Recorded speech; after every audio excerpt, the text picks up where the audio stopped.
اعوذ باللہ من الشیطان اللعین الرجیم بسم اللہ الرحمن الرحیم الحمد للہ رب العالمین الصلاة والسلام علی اشرف الانبیاء والمرسلین وعلی آلہ طیبین الطاہرین المعصومین الذین اذہب اللہ عنہم الرجس وطہرہم تطہیرا اللہم صلی علی محمد وآل محمد وعجل فرج قائم آل محمد۔ عزیزان محترم، مرحوم آیت اللہ سید علی ششتری کے حالات زندگی، واقعات اور حکایات آپ کی خدمت میں بیان ہو رہے تھے، اور اس سلسلے میں ہم مرحوم آیت اللہ علی ششتری کے شاگردوں کا تذکرہ آپ کی خدمت میں کر رہے تھے۔ انہی شاگردوں کی فہرست میں 12ویں اور 13ویں صدی ہجری کے ایک نہایت ہی مشہور و معروف فقیہ جن کا نام آیت اللہ شیخ محمد تقی رازی اصفہانی ہے، اور ان کی شہرت آغا نجفی کے عنوان سے ہے، ان کا تعارف کروائیں گے چونکہ یہ سید علی آغا ششتری کے شاگردوں کی فہرست میں شامل ہیں۔ آغا نجفی کی تاریخ پیدائش کے بارے میں اگر بیان کیا جائے تو 22 ربیع الثانی 1262 ہجری قمری کو اصفہان میں ان کی پیدائش ہوتی ہے۔ والد بزرگوار کا نام محمد باقر اصفہانی تھا، اور آپ کے دادا کا نام آیت اللہ محمد تقی رازی تھا۔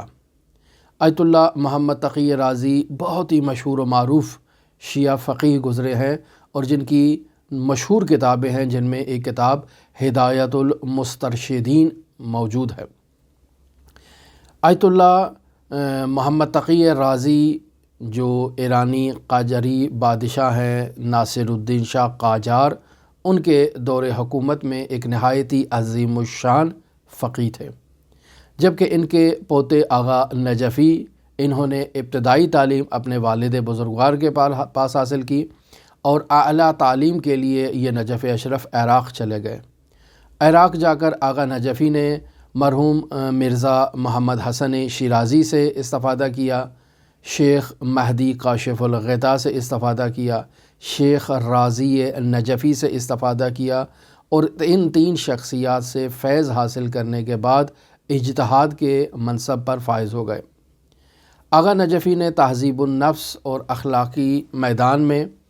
مرحوم سید علی آغا ششتری سے فیض حاصل کیا، اور پھر اعلیٰ تعلیم مکمل کرنے کے بعد یہ اصفہان واپس تشریف لے آئے، اور والد بزرگوار کی زندگی میں ہی یہ مرجعیت کے مقام پر فائز ہو گئے۔ میں یہاں ایک مطلب آپ کی خدمت میں بیان کرتا چلوں کہ ہم نے لفظ استعمال کیا مرزا کا۔ مرزا محمد حسن شیرازی ان کے اساتید کی فہرست میں شامل ہیں۔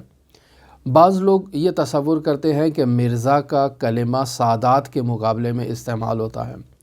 یعنی سید ہے اور جو شخص غیر سید ہے اسے مرزا کہا جائے، جبکہ فارسی زبان میں قدیم فارسی میں چونکہ لفظ مرزا فارسی زبان کا لفظ ہے، اور قدیم فارسی میں مرزا میر زادے سے نکلا ہے، یعنی میر کی اولاد، میر زادہ۔ بطور معمول ہمارے زبان میں لفظ استعمال کیا جاتا ہے شاہ زادہ، یعنی شاہ کا بیٹا، اور یہ کلمہ ضروری نہیں کہ ہم بادشاہوں کے لیے استعمال کریں، بلکہ وہ افراد جو نہایت ہی ثروت مند ہوتے ہیں ان کے بچوں کو ہم شاہزادہ کہہ دیتے ہیں، یا بطور معمول معاشرے میں جو بھی شخص ہمارے نزدیک صاحب حیثیت ہوتا ہے یا صاحب مقام و منزل معنوی رکھتا ہے اس کے فرزند کو بھی شاہزادہ کہہ دیتے ہیں۔ لہٰذا فارسی زبان میں اس شاہزادے کا متبادل کلمہ جو ہے وہ میر زادہ، اور پھر تخفیف سے اسے مرزا کہا جانے لگا، اور یہ کلمہ استعمال ہوتا ہے ان شخصیات کے لیے جو صاحب مقام ہیں، صاحب حیثیت ہیں، صاحب کمالات ہیں، بطور خصوص علماء کے لیے، چاہے وہ سادات ہوں چاہے وہ غیر سادات ہوں۔ بس مرزا محمد حسن شیرازی علمی میدان میں ایک مقام رکھتے تھے، لہٰذا انہیں مرزا کہا جانے لگا۔ یا مثلا آپ دیکھیں مرزا جواد آغا ملکی تبریزی، ان کے ساتھ بھی مرزا ہے، یا مرزا سید علی آغا قاضی طباطبائی۔ تو ایران میں جتنے بھی قدیمی علماء ہیں جو صاحب مقام، صاحب منصب، صاحب حیثیت ہیں، تاریخی کتابوں میں ان کے ساتھ میرزا کا لفظ استعمال ہوا ہے، اور اس سے قطعی طور پر یہ مراد نہیں کہ یہاں مرزا غیر سید کے مقابلے میں ہے، بلکہ مرزا اسی معنوی اور علمی کمالات کے حامل شخصیت کے لیے استعمال کیا جانے والا کلمہ ہے۔ یہ ایک بریکٹ میں مطلب تھا کہ جو گزشتہ دنوں بھی کسی نے سوال کیا تھا ہم سے، اور ہم پہلے بھی اس کی وضاحت آپ کی خدمت میں بیان کر چکے ہیں۔ تو آیت اللہ آغا نجفی کی اگر ہم خصوصیات آپ کی خدمت میں بیان کریں تو آغا نجفی جامع معقول و منقول شخصیت ہے، یعنی جنہوں نے عقلی علوم بھی حاصل کیے اور نقلی علوم بھی حاصل کیے، اور عرفانیات میں وہ شخص جو جامع معقول و منقول ہو اس کا ایک اپنا مقام ہوتا ہے، چونکہ وہ عرفان اسلامی کو برہانی انداز میں دیکھتا ہے اور ان مطالب کو برہانی کرتا ہے اور برہانی پڑھتا ہے۔ آیت اللہ آغا نجفی نہایت ہی تیز حافظے کے مالک تھے، اور شجاعت کے میدان میں، سخاوت کے میدان میں آپ خود بے نظیر شخصیت کے مالک تھے۔ آغا نجفی کی خصوصیات میں ایک خصوصیت یہ ہے کہ وہ اصفہان میں حدود الہی کو باقاعدہ اجرا کیا کرتے تھے۔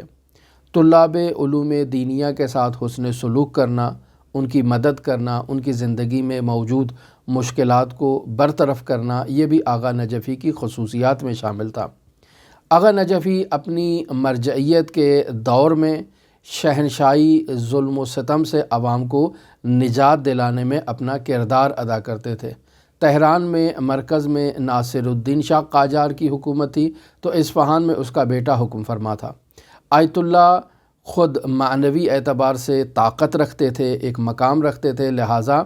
اصل میں عوام کے دلوں پر آیت اللہ کی حکومت تھی، اور ناصر الدین شاہ قاجار کا بیٹا جو اصفہان کا حاکم تھا وہ آیت اللہ سے خائف تھا، چونکہ اس نے جو پلاننگ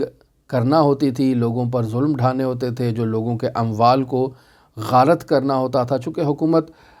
ایسی پالیسیاں اجرا کرتی ہے جس سے عوام کی جیبوں میں اور عوام کے گھروں میں موجود سرمایہ حکومت تک منتقل ہو، اور ایسے میں آغا نجفی جیسی شخصیت اس سیاست گزاری اور ان پالیسیوں کے مد مقابل آ کر کھڑی ہو اور تمام پالیسیوں کو ریجیکٹ کر دے عوام کے ذریعے سے، تو ایسے میں آغا نجفی حکومت کے لیے بہت ہی خطرہ تھے۔ تحریم تمباکو جو مرزا شیرازی نے فتویٰ دیا، اس میں بھی آغا نجفی نے ایک بنیادی کردار ادا کیا اس کے اجرا میں۔ تو حدود الہی کے اجرا کے باعث ناصر الدین شاہ قاجار وہ آیت اللہ سے خائف تھا، اور اس عمل کو حکومتی معاملات میں مداخلت تصور کرتا تھا، جسے شیڈو حکومت بھی کہا جائے کہ حکومت میں ایک حکومت ہے کہ جو بنیادی کردار اس حکومت کا ہے۔ تو ایسے میں جو مقامی اصفہان کی حکومت تھی اس نے مرکزی حکومت کو یہ مشورہ دیا کہ آغا نجفی کو اصفہان سے بدر کر دیا جائے تہران کی طرف، اور انہیں تہران مرکزی حکومت کے پاس بلا لیا جائے، تاکہ اس طرح آیت اللہ آغا نجفی کے جو مقام و منزلت اصفہان میں ہے وہ تاثیر ان کی چونکہ تہران میں نہیں رہے گی تو اثر ان کا کم ہو جائے گا، جبکہ آغا نجفی جب تہران میں گئے تو وہاں پر بھی انہوں نے اپنی انہی سرگرمیوں کو اور فعالیتوں کو جاری رکھا جن کاموں کو وہ اصفہان میں انجام دیتے تھے، لہٰذا مرکزی حکومت نے بھی خوف کے باعث آغا نجفی کو واپس دوبارہ اصفہان واپس بھیج دیا۔ آغا نجفی کی اگر تالیفات کے بارے میں دیکھا جائے تو 100 سے زائد کتابیں آغا نجفی نے تحریر کی ہیں۔ آغا نجفی کا انتقال 11 شعبان 1332 ہجری قمری کو ہوا، اور انہیں اصفہان میں امامزادہ احمد جو حضرت امام جعفر صادق علیہ السلام کی ذریت میں سے ہیں اور ان کے پڑپوتے ہیں، ان کے جوار میں انہیں ان کے حرم مطہر میں دفن کر دیا گیا، اور وہاں ظاہراً ایک مقبرہ ہے جو ناصر الدین شاہ قاجار کی بیٹیوں کا مقبرہ ہے، وہیں پر انہیں دفن کیا گیا۔ آیت اللہ ششتری سے آغا نجفی کا رابطہ کیسے ہوا نجف اشرف میں، اور کیسی ان کی تربیت میں آئے، اس موضوع پر اگر گفتگو کی جائے تو خود آیت اللہ آغا نجفی نے ایک کتاب لکھی ہے جس کتاب کا نام ہے مفتاح السعادہ۔ یہ کتاب آپ مشاہدہ کر سکتے ہیں، ہم بھی اس کو اپنی سکرین میں شیئر کریں گے۔ یہ کتاب قدیمی خطی نسخہ ہے جو انٹرنیٹ پہ دستیاب ہے، آپ اسے مشاہدہ کر سکتے ہیں، فارسی زبان میں ہے، اور جو افراد دلچسپی رکھتے ہوں اور فارسی زبان جانتے ہوں وہ اس کتاب مفتاح السعادہ کو ڈاؤن لوڈ کر کے یا آن لائن اس کا مطالعہ کر سکتے ہیں۔ اس کتاب کے آخر میں آغا نجفی نے کچھ خطوم بیان کیے ہیں، اور ان خطوم کے بیان میں بارہا انہوں نے آیت اللہ سید علی نجفی کا، علی ششتری کا ذکر کیا ہے۔ وہیں پر یہ اس مطلب کو ذکر کرتے ہیں کہ جب میں نجف اشرف میں گیا تو مروجہ علوم کی تعلیم کے ساتھ ساتھ تہذیب نفس اور خود سازی پر بھی میں نے کام کرنا شروع کر دیا۔ عالم رؤیا میں مجھے حکم دیا گیا کہ تم جاؤ اور جا کر آغا سید علی ششتری کے پاس جاؤ اور ان سے فیض حاصل کرو۔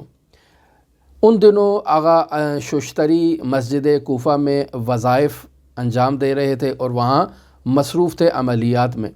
میں مسجد کوفہ جاتا ہوں اور وہاں جا کر آیت اللہ ششتری سے ملاقات کرتا ہوں اور انہیں بتاتا ہوں کہ اس طرح سے خواب میں مجھے رہنمائی ہوئی ہے کہ میں آپ کے پاس آؤں اور آپ سے فیض حاصل کروں۔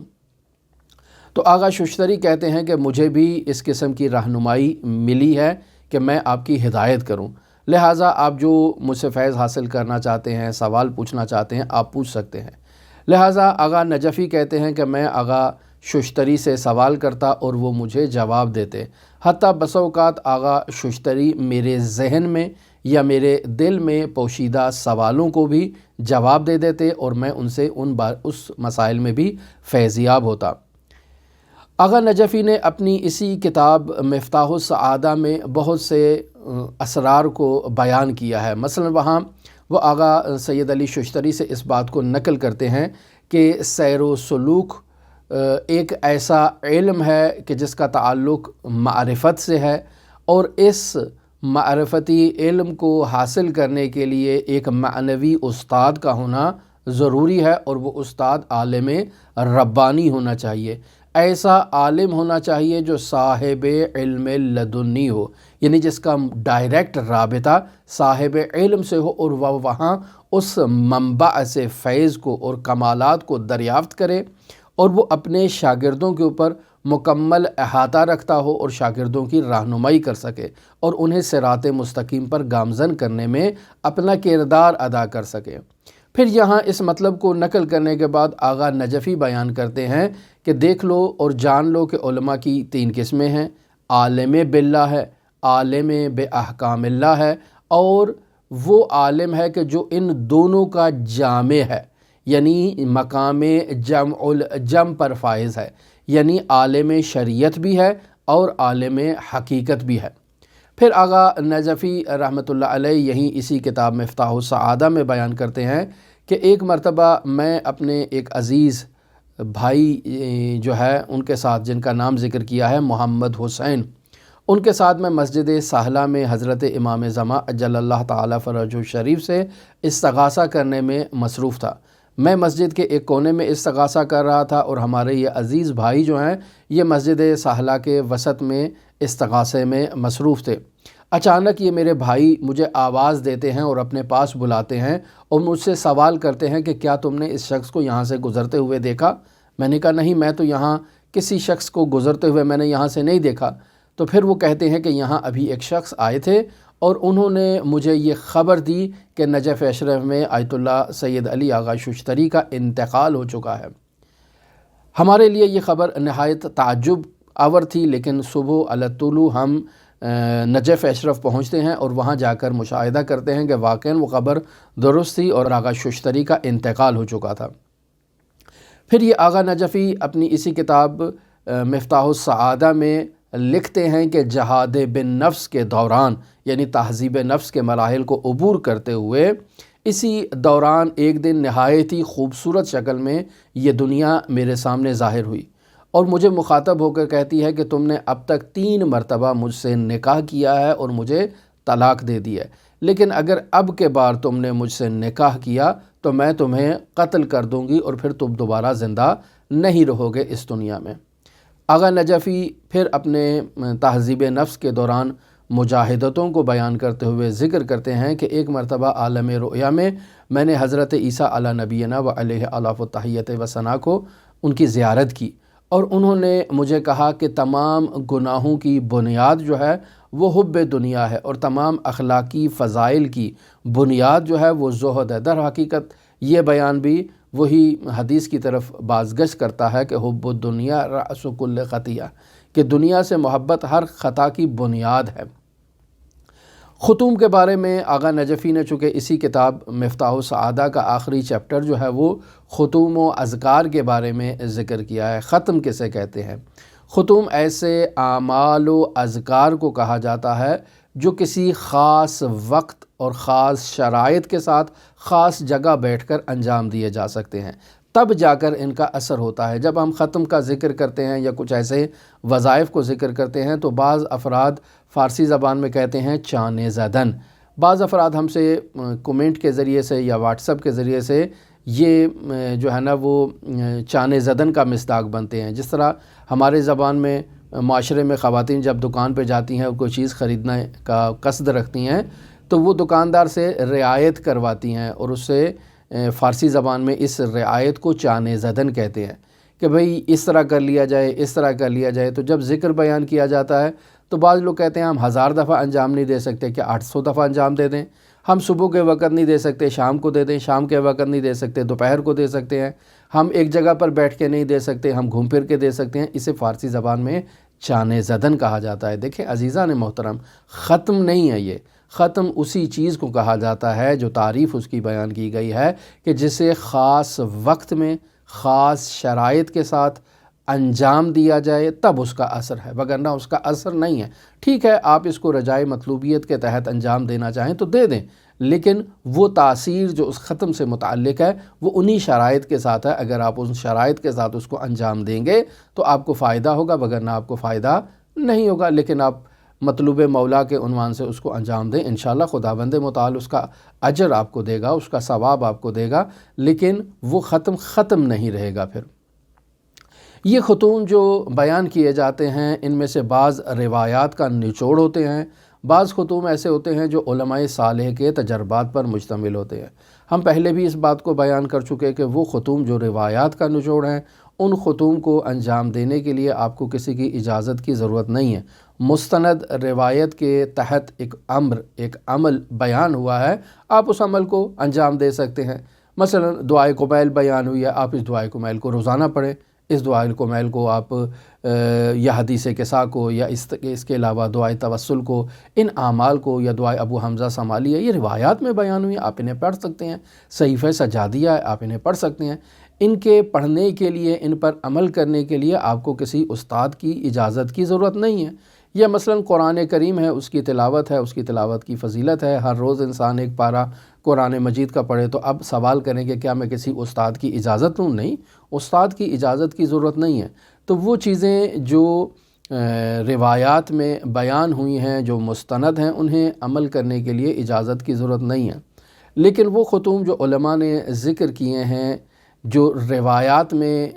موجود بھی ہوں، تو آپ کو ان کی روایت کا منبع علم نہیں ہے، یا وہ علماء کے اپنے تجربات ہیں، یا علماء کو الہام ہوئے ہیں، ان ختوم کو انجام دینے کے لیے باقاعدہ استاد کا ہونا ضروری ہے۔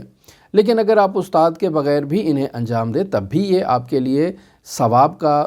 باعث ہوں گے، لیکن وہ تاثیر جو استاد نے اس عمل کے ساتھ آپ کی شرائط کو مد نظر رکھتے ہوئے، آپ کی تربیت کے پہلو کو مد نظر رکھتے ہوئے آپ کو ایصال الی المطلوب کی خاطر استاد نے دینے، ان میں وہ حیثیت اور وہ مقام نہیں ہوگا۔ لہٰذا عزیزان محترم، ہماری باتوں کو تھوڑا توجہ سے غور کریں۔ وہ افراد جو عمل انجام دے رہے ہیں، ہم انہیں نہیں کہہ رہے کہ آپ عمل ترک کر دیں، لیکن اگر آپ سیر و سلوک میں باقاعدہ شرائط کے ساتھ، باقاعدہ ان امور کو درک کرتے ہوئے جو علماء اور فقہا نے بیان کیے ہیں ان کے مطابق اگر چلنا چاہتے ہیں، تو پھر وہاں فقہا اسی بات کی طرف اشارہ کرتے ہیں کہ ایک ترتیب کے ساتھ آپ مطلب کو لے کر آگے چلیں۔ پہلے واجبات پر عمل کریں، محرمات کو ترک کریں، اور پھر اس کے بعد جب اس مرحلے میں آپ کو کمال حاصل ہو جائے پھر آپ دوسری چیزوں کی طرف توجہ کریں، لیکن اس میں بھی استاد کا ہونا ضروری ہے۔ استاد ہے کہ جو شاگرد کو باقاعدہ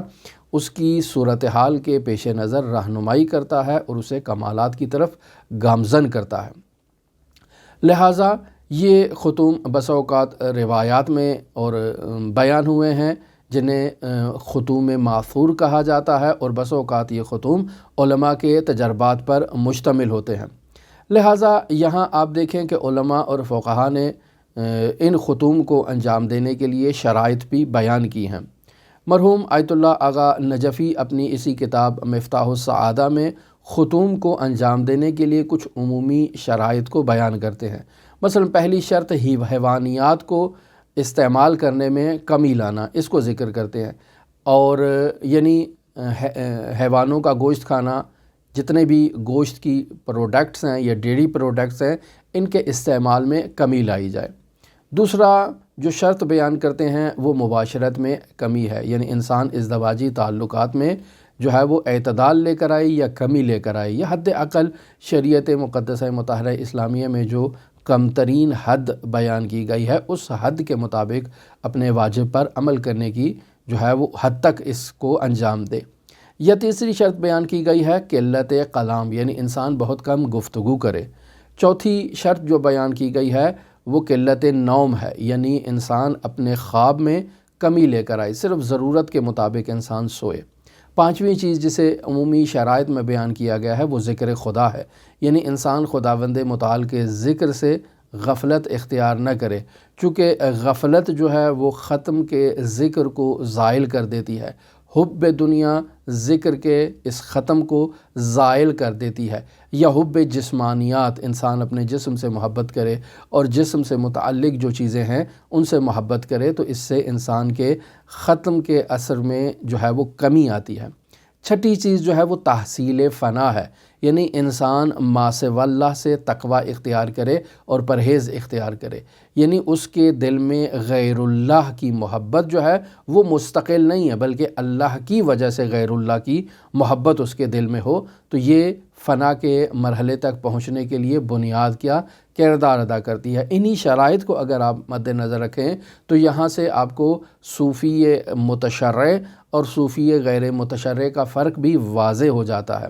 صوفی متشرع انہی شرائط کو خداوند متعال کی شریعت مقدسہ مطہرہ میں بیان کردہ شرائط کے مطابق انجام دیتا ہے، جبکہ غیر متشرع صوفی جو ہے وہ ان شرائط میں شریعت مقدسہ کو بھی پامال کر دیتا ہے۔ مثلا کہتا ہے کہ یہ گائے کا گوشت کھانا حلال ہے لیکن میں اسے اپنے اوپر حرام کر دیتا ہوں۔